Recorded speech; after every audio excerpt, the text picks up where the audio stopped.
नमस्कार मित्रों, जय हिंद, वंदे मातरम। आज मैं आप लोगों के साथ वन नेशन वन इलेक्शन के बारे में बातचीत करना चाहता हूं। आज केंद्रीय कैबिनेट ने इसे अपनी स्वीकृति प्रदान कर दिए हैं। श्री रामनाथ कोविंद जी जो पूर्व राष्ट्रपति थे, उनके नेतृत्व में एक कमेटी का गठन किया गया था, जिनमें 6 सदस्य हैं।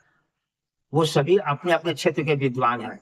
इन लोगों ने सरकार के सामने अपने सुझाव प्रकट किए हैं और उन्होंने हाँ भी भर दी है कि देश में वन नेशन वन इलेक्शन होना ही चाहिए, जिसे आज केंद्रीय कैबिनेट ने स्वीकृति प्रदान कर दिए।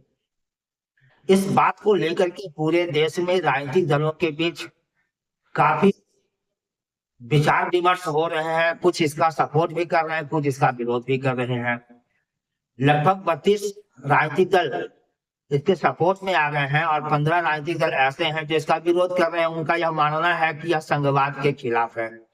इसमें कांग्रेस सबसे बड़ी पार्टी है, जो वन नेशन वन इलेक्शन जो है कराना नहीं चाहती है। वह कहती है कि चूंकि भारत राज्यों का संघ है, जो वन नेशन वन इलेक्शन इसके हित में नहीं है, ऐसा कह करके इसका विरोध कर रही है।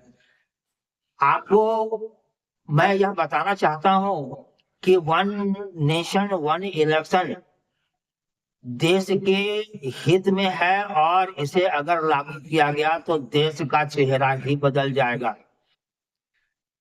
सबसे बड़ी बात है कि भारत में 28 राज्य हैं और 28 राज्य में हम पाते हैं कि हर साल 3-4 राज्यों का चुनाव होता ही है, जिसमें आचार संहिता लगते हैं और 3-4 महीने देश के विकास का काम जो है रुक जाता है। सरकार इस दौरान कोई भी अच्छा डिसीजन नहीं ले पाते हैं, तो हर साल 3-4 महीने विकास बाधित हो जाती है। अगर पूरे देश में एक साथ चुनाव हो जाएंगे तो देश को 5 साल चुनाव से मुक्ति मिल जाएगी। ऐसे में 5 साल बिना रुकावट का विकास का कार्य हो सकेगा। यह सबसे बड़ा फायदा है। दूसरा सबसे बड़ा फायदा यह है कि अभी लोकसभा का चुनाव हुआ था, उसमें 1,24,000 करोड़ रुपए खर्च हुए। कुछ राज्यों के चुनाव हुए जिसमें 10,000 करोड़ एक राज्यों के पीछे खर्च हुआ।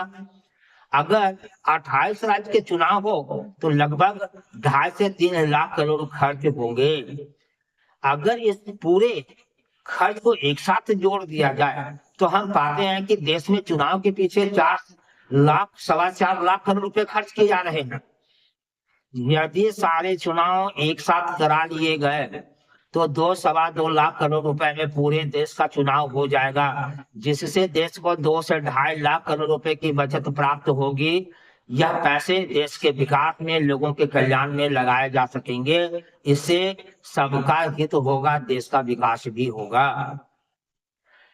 जहां तक राजनीतिक दलों का मानना है, तो मैं इस संबंध में यही कहूंगा कि सारे राजनीतिक दलों को इसमें मनाया नहीं जा सकता है।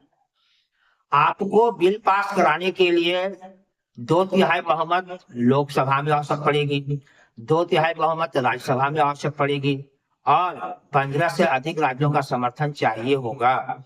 ऐसे में बिल पास कराना बहुत आसान भी नहीं होगा, लेकिन यहाँ 32 दल आपके साथ आ गए हैं और इस दल के फॉर्म में आ गए हैं, इसलिए बिल शायद आसानी से पास हो जाए। शायद 32 दल और आप यानी बीजेपी दोनों पार्टी मिलकर के, सारे दल लोग मिलकर के 2/3 आसानी से जो है बहुमत प्राप्त कर लेंगे।